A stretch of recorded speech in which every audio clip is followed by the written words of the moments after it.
curiosité vis-à-vis de l'altérité des autres en général, voilà, encore. Et puis je suis sortie, j'espère, encore meilleure réalisatrice, avec encore plus de copains acteurs qui m'inspirent encore plus, donc ça me donne envie d'écrire, voilà, c'est un moteur. Après je vais faire un gros dodo d'abord, on va pas se mentir. Quand le film va sortir, je vais faire un gros dodo. 2-3 heures, et puis après je vais repartir. Juste 2-3 heures 2-3 mois, je sais pas. Non.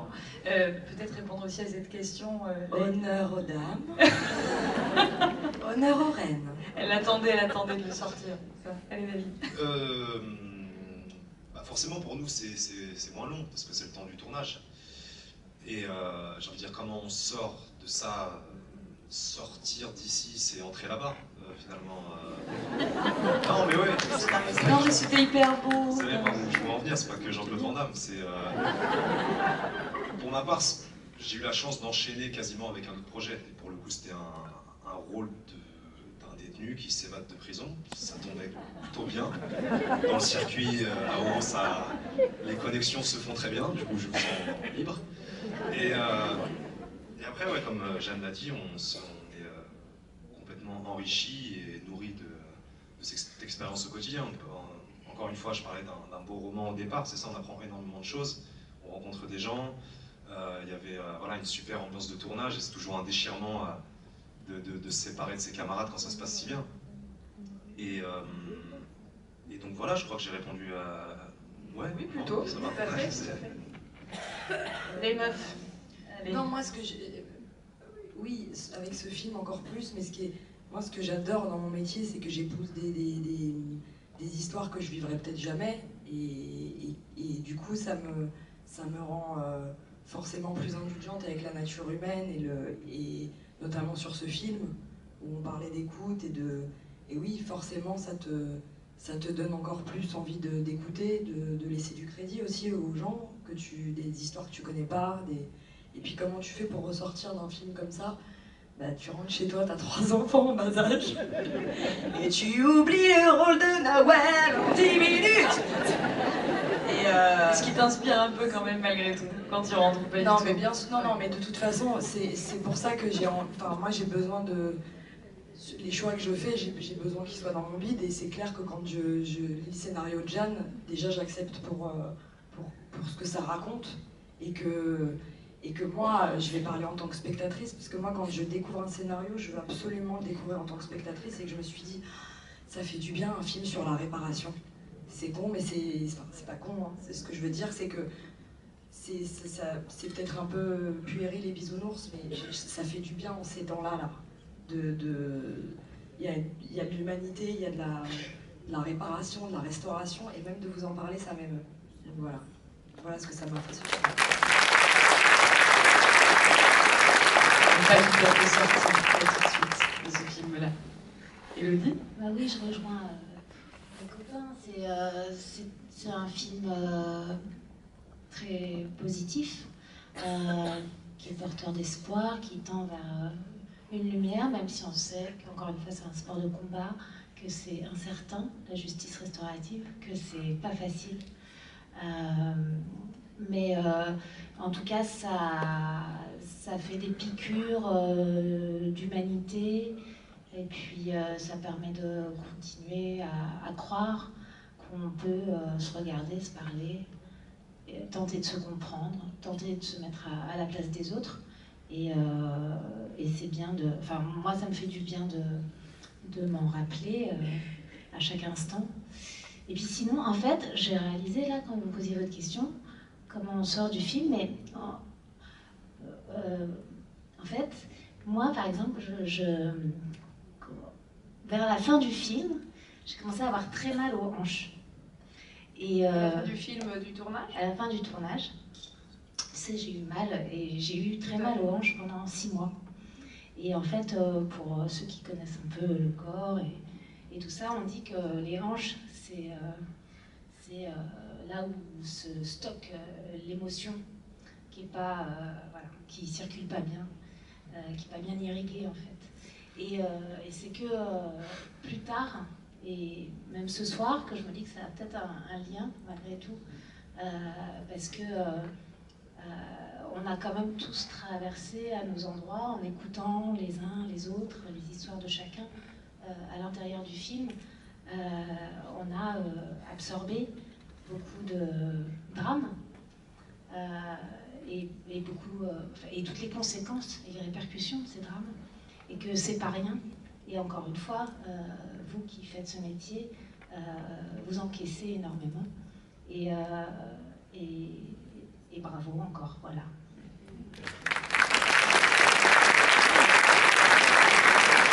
Oui. Madame, bonsoir. Bonsoir. Merci beaucoup pour ce très très très beau film. Vraiment extrêmement émouvant. Moi, je suis désolée, je ne fais pas du tout partie de l'institution pénitentiaire. Mais qui a laissé rentrer cette dame aussi, du coup Mais sortez, madame, pardon. Mais je suis là ce soir pour ça, justement.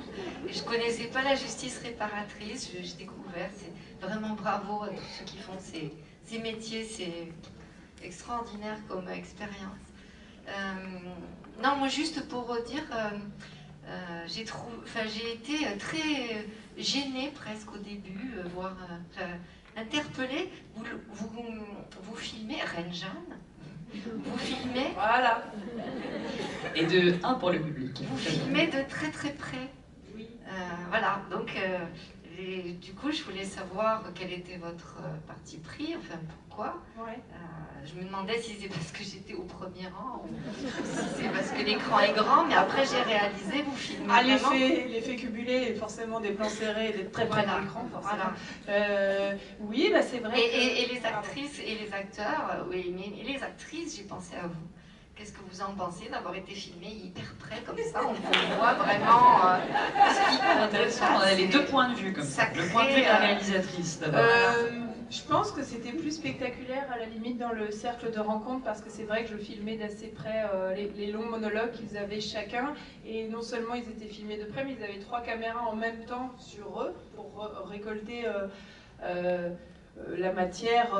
Voilà, c'était des longs monologues, c'était demandant, il n'était pas question de les faire 11 fois, donc le moins de prise possible, mais quand même de quoi atteindre ce qu'on veut atteindre. Et après, bah oui, moi c'est vrai que j'ai une espèce de fantasme de moi comme potentiellement étant une réalisatrice qui un jour filmera des paysages, des canyons, voire des routes comme ça hyper graphiques, mais le fait est que j'écris toujours des trucs qui se passent dans des bureaux un peu moches, et que j'ai une passion pour les acteurs et leur visage et leur voix, et que ça me remplit, que je trouve que c'est du cinéma en plein, quoi. Donc c'est mon plaisir de les filmer. J'espère que c'était pas trop près quand même. Mais c'est mes paysages préférés, voilà, les visages. Et là, il y a rien d'autre en fait que eux. Ils sont complètement à nu, les acteurs. C'est pour ça que c'était dur. En même temps, moi, j'ai eu la sensation d'écrire des partitions qui étaient riches à jouer. Je me suis dit tout le temps, ils vont prendre du plaisir, ça va être fort. C'est du boulot, quoi. C'est cool de jouer. C'est tous des joueurs, c'est tous des gens qui adorent jouer. Donc ils ont joué la comédie. Ça fait pas si mal que ça, c'est pas vrai. Jouer la comédie, c'est du jeu. Et donc tout pour faire un écrin de jeu. C'est vrai que je me suis dit, la justice restaurative, elle essaye d'ouvrir des espaces sécurisés de dialogue, et moi j'ai l'impression d'avoir créé des espaces sécurisés de jeu. Une machine à jouer, voilà, un texte, des personnages, des intentions, et allez-y les acteurs. Et moi je suis là pour en capter vraiment le suc et la sève, et donc ça fait des plans serrés. Ça reste. Ouais. Bravo aux acteurs et aux actrices, à Adèle et Zarco, c'était extraordinaire. On le dira. Bien sûr. De quoi oui, je pensais à autre chose. Vous voulez réagir sur le plan serré, sur vos visages ou non, ça va, c'est bien. Et le fait que vous ayez découvert aussi, je me permets, Jeanne, et on vous redonnera la parole très rapidement, ces deux histoires finalement qu'on suit, nous aussi, en tant que spectateurs et spectatrices, à deux endroits différents, en tout cas deux espaces, et vous ne vous êtes pas croisés entre ces deux histoires. Moi, j'avais envie de vous poser cette question-là, et du coup, quand vous avez vu ce film, qui est choral, finalement, qui est une troupe, l'amour du collectif, autant au cinéma que dans la vie, c'est ça qui est très beau aussi, vous ne vous êtes pas croisés, on va dire Adèle et vous, Élodie, et puis la troupe, ce collectif-là. peut-être intéressant peut-être d'en dévoiler quelque C'est chose. vrai, on se croisait pas. Moi, je croisais Adèle le soir, qui me disait tu vas adorer Jeanne, tu vas adorer comment elle tourne. Parce que Adèle a commencé avant nous le tournage avec Elodie. Mais non, on se croisait pas. Mais du coup, c'était génial quand on a pu découvrir le film. Et que, mais c'est marrant parce que je pensais toujours à l'histoire d'Adèle et d'Elodie. C'est vrai, en tournant. Ouais. Ok. Bah, déjà parce que c'est Adèle, c'est comme ça. Et non, mais et puis oui, enfin oui, je vous l'accorde, elle est formidable Adèle dans le film. C'est extraordinaire ce qu'elle fait. Cette relation avec Elodie aussi, il y a quand même quelque chose de la transmission entre deux comédiennes et qui est très très beau aussi, et du lien. Mais j'imagine que de voir le film globalement, ensuite, a dû être une émotion aussi pour vous. Ouais, et puis une émotion, encore une fois, une émotion, moi c'est une émotion spectatrice. J'aime l'idée que, même si j'avais pas fait ce film, je serais allée le voir. Et non mais c'est vrai, c'est un sujet qui m'aura intéressée. Jeanne, c'est une réalisatrice que je suis. J'avais adoré Pupi, elle l'adore. Enfin, et donc oui, quand j'ai découvert le film, oui, Oui, un grand oui. Un grand réaction là-dessus. David peut-être? Ouais, petite.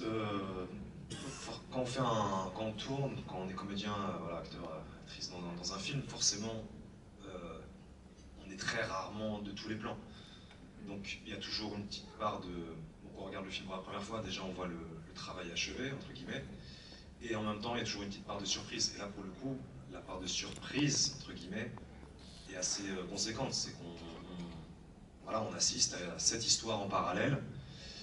On avait beaucoup de craintes pendant le tournage d'ailleurs, je dois dire les choses, c'est qu'on était entre nous dans le cercle, on s'est dit film numéro 2, la suite sur un autre film, et on se concentre sur nous, on rapproche la caméra sur Nassim, et voilà, c'est l'histoire d'Adèle. Je verrai toujours au visage d'eux, voilà, c'est bon. Mais finalement, voilà, le tout l'un dans l'autre, il y a des espèces de... ça amène des respirations entre ce qu'on voit, de ce qu'on a tourné, voilà, les souvenirs qu'on en a et ce qu'on peut voir à l'écran, et des petits morceaux de découverte de... Voilà, ce fil rouge qui traverse de l'autre côté, et ça nous tient, c'est une belle surprise, même si on a lu le scénario, bien sûr, on sait ce qui va se passer. Mais voilà, c'est un plaisir double, parce qu'on non seulement on voit des plans dans lesquels on n'était pas, mais on voit aussi une histoire. Et ces deux histoires, en fait, C'est la façon de ne pas conclure par un point. J'ai pas trouvé ça. Histoire, pas de conclusion. Une histoire. Une histoire. Histoire dans laquelle on n'était pas, dans laquelle On n'était pas. on était... Non, oui, Ah. on n'était pas. Ouais, une histoire, on n'était pas. Marraine, parce que là, ça fait La vérité, 4. Marraine, quand vous m'écrivez pas le texte, je ne sais pas dire. Voilà. Je le sais ça, je le sais. Je ne peux pas tout écrire. Non. C'est des histoires qui décuplent aussi tous les sujets, parce qu'il y a plein de fils qu'on peut tirer aussi dans ce film-là, qu'on développera pas ce soir, mais c'est ce qui permet de décupler aussi les pistes et les ouvertures, ces deux histoires ensemble. Je sais qu'il y avait encore des questions, on a une bonne dizaine de minutes. Bonsoir. Bonsoir. Déjà, je vous félicite pour le film que j'ai trouvé absolument magnifique et j'adore le titre que je trouve très juste et sublime. Moi, ma question, c'était dans le cadre de la préparation des acteurs pour les rôles qu'ils jouent. Est-ce que vous avez eu l'occasion de rencontrer des prisonniers et des victimes, des personnes qui ont vraiment expérimenté ce que vous montrez dans le film en fait? J'en profite. Alors non, du tout, parce que finalement pour la simple et unique raison qui m'appartient, et je pense que Jeanne partageait cet avis, c'est de rencontrer un ou plusieurs détenus, ça serait quoi? S'inspirer d'eux, ou alors un spécifiquement et vraiment quelque part limité ou puiser dans cette personne, on aurait été pollué par ça, parce que finalement la matière première, le texte, est tellement puissante, tellement chargée, plus ce sujet qu'on découvre en plus de ça, que Jeanne maîtrise très bien. Finalement, le plus simple et le plus direct pour aller plus loin pour nous, les acteurs et les actrices, pour moi surtout, c'était de faire tout ce travail d'acteur principal sur cette matière première, et ensuite de se diriger vers la réalisatrice, notre reine Jeanne, pour chaque question, que ce soit sur la justice restaurative, sur comment ce personnage perçoit les choses entre ces deux rencontres, qui est-il, d'où il vient, etc. On peut s'inventer des choses aussi de nous-mêmes, mais c'est pas ce qui ressortira tout de suite, parce qu'encore une fois, on parlait tout à l'heure des plans serrés, c'est pas pour rien, je pense aussi que la caméra est si proche, c'est qu'il y a, dans ses prises de parole, notamment Nassim, il y a ce qu'il choisit de dire et de taire, et ça peut se voir ou non sur le visage, et alors, Si j'avais vu un reportage sur la justice restaurative, ça aurait été déjà impossible dans le sens où c'est des endroits très préservés, on ne peut pas assister à ces rencontres. Et si j'avais essayé de mimer quelqu'un, ça n'aurait pas été le film de Jeanne. Voilà. Et pour aller un peu plus loin, ce film est sur ces personnes à cet instant T qui font ces rencontres, mais ça aurait pu être d'autres personnages également, ça aurait pu être un autre détenu, une détenue, etc. Et finalement, en soi, ce sont juste des vecteurs, des vaisseaux de leur histoire à cet instant T, qui viennent se présenter, prendre la parole et partager avec des victimes et des auteurs, voilà, et des membres de la communauté. Mais en soi, c'est juste, on a de l'intérêt pour cette personne à ce moment-là, mais on tourne la page, ça aurait pu être quelqu'un d'autre, et ça aurait pu être tout aussi intéressant, voire plus. Je sais pas si en plus, je pense pas. Franchement, ça m'étonnerait beaucoup. Ouais. Moi, c'était pas un... déjà, j'ai pas eu l'occasion et sincèrement, j'aurais pas voulu. Je pense que c'est ma limite. J'aurais été très mal à l'aise de demander à une vraie victime d'évoquer des émotions réelles pour donner tout ça à mon personnage. Ça, c'est vraiment ma limite de mon métier où je me dis. Et puis, j'avais les yeux de Jeanne surtout et comme le disait si justement Dali, le texte. Mais c'est vrai que ça a été. Ça n'a même pas été une question que je me suis posée. Je me suis dit là c'est trop indécent d'essayer de chercher quelque chose, de convoquer des choses. Donc non, j'ai pas rencontré de victimes. Élodie aussi, peut-être, sur cette question-là. Non plus. C'était pas une option. C'était pas quelque chose que Jeanne. Possible, mais je vous le demande pas. Voilà, En tout cas. que Jeanne nous a proposé ou suggéré. On avait une matière extraordinaire, ce scénario, cette partition si riche. On s'est plongé dedans et puis toute sa recherche et sa documentation, elle nous en faisait part à chaque instant dès qu'on en avait besoin. Oui, c'est ça, c'est-à-dire que moi, c'est plus ma façon de voir le jeu et tout ça, à part si on joue une violoniste et qu'il faut aller apprendre du violon, évidemment, c'est nécessaire, ultra nécessaire. Et il y a diverses façons de tourner, si on laisse les acteurs improviser, c'est peut-être bien qu'ils aillent un peu s'imprégner, s'immerger de ça. Moi, à partir du moment où je digère cette documentation et que pour moi, il n'est plus question que de faire du cinéma, bah, je me suis jamais dit... je vais monter Cyrano, puis le mec qui va jouer Cyrano, je vais lui dire va voir des gens qui ont des grands nez quand même, parce que ça peut peut-être te donner une sensation de ce que c'est que d'avoir un grand nez, comment ça parle quand on a un grand nez, enfin tout ça quoi. Je me dis que chacun a son Cyrano, chacun a son Richard III, chacun a sa Nawel, c'est l'acteur, c'est là où les acteurs deviennent co-auteurs du personnage. Pour moi, qu'ils changent les mots, ça ne m'intéresse pas, parce que c'est pas leurs mots à eux qui m'intéressent. Mais par contre, ils deviennent co-auteurs justement parce qu'ils arrivent avec leur imaginaire, leur façon de prendre le texte, de l'empoigner, de lui donner corps, de lui donner vie, et c'est là leur travail d'acteur. La documentation, c'est pour moi, puis c'est avant. Il nous reste encore 5 minutes, c'est ça à peu près? Je regarde les équipes. Alors, il y a le micro ici qui est déjà donné. Aussi, ouais, vas-y, elle est là. On va faire des réponses courtes. Bonjour. Bonjour, bonsoir. Alors, moi je me suis sentie comme quand j'ai vu le film Pupille, en tant que spectatrice de scènes vraies, de ne pas surjouer d'un film vrai. J'ai travaillé dans le social et la première scène, les textes étaient vraiment très, très parlants pour moi. Et donc ma question c'était, vous en tant que réalisatrice et scénariste, comment vous avez créé ces dialogues vrais? Est-ce que vous avez partagé ces moments-là avec alors je suis désolée, j'ai pas retenu totalement bien les SPIP. Les CPIP, Voilà. qui travaillent au SPIP. Et est-ce que vous avez participé à des réunions et pris des témoignages et qu'après vous avez peut-être remanié pour que vraiment on sente... Un peu tout ça. Vous avez raison. J'ai pas assisté, comme on disait, à des mesures, à des dispositifs parce que c'est pas accessible au regard extérieur, heureusement. Par contre, j'ai suivi des formations. Ce qui m'a, la séquence d'ouverture du film, c'est une formation d'animateur, d'animatrice. Ça, c'est le truc que je pouvais aller voir. Donc, je suis allée voir parce que c'était aussi pour comprendre cette posture si singulière des médiateurs et des animateurs. J'en ai fait 3, c'était passionnant, du coup je pouvais jouer, c'était des jeux de rôle, vous avez vu le module 2 de formation, ça consiste en des jeux de rôle, voilà, donc ça c'était très intéressant, très enrichissant pour moi. Et puis après, non, il y a aussi travailler comment chacun parle. Évidemment, Nassim ne parle pas exactement comme Issa, qui ne s'exprime pas comme Nawel, qui ne s'exprime pas comme Jean-Pierre Daroussin.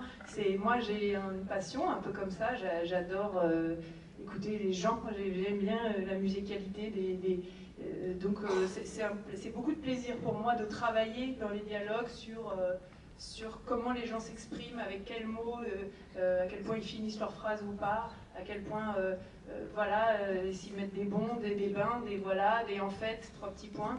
J'adore ça, voilà, c'est ma passion. Donc c'est un peu du boulot.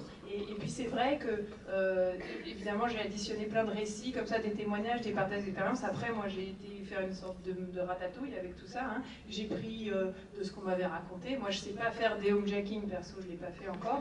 Donc, quand j'ai rencontré un mec qui avait homejacké, j'ai dit, comment tu fais? Donc, il m'a expliqué. Et donc, c'était évidemment que j'ai repris aussi. C'est pas tant exactement ce qu'il a fait, c'est son état d'esprit, c'est les mécanismes en fait, et à chaque fois leur subjectivité qui était intéressante. Et en fait, je me suis mise à leur place à chaque fois. Moi, j'ai compris le point de vue du homejacker. Je comprends pourquoi il a peur. Je comprends pourquoi quand il entre, il a un tout petit peu moins peur. Je comprends pourquoi il est exaspéré quand il y a quelqu'un qui dit « j'ai pas de carte ». Ah là là, t'as pas de carte, tu fais tes courses comment alors? Tout ça, je le comprends, moi je pourrais aussi, si jamais je serais comme ça. Donc en fait, il y a une compréhension de tout le monde et de tous les points de vue, même de Benjamin aussi. J'ai essayé de comprendre le point de vue d'un agresseur sexuel, si c'est plus difficile, c'est quand même des êtres humains et c'est des mécanismes. Donc voilà, et un travail sur la langue, un petit plaisir pour moi. Très réussi. Bonsoir. On vous voit, super. Oui, on vous voit. On vous voit. Félicitations à toute l'équipe, vraiment le spectacle est incroyable. Des grands moments de tension, mais aussi merci parce qu'on a ri, alors que le sujet n'était pas forcément un sujet comique. La question que je me pose, c'est pourquoi vous avez choisi ce sujet? Pourquoi parler de la justice restaurative? Parce que j'ai eu la sensation en tant que réalisatrice, quand j'ai découvert par le biais d'un podcast l'existence de cette justice et que j'ai commencé à m'y intéresser, j'ai eu l'impression de déterrer un trésor et que je me suis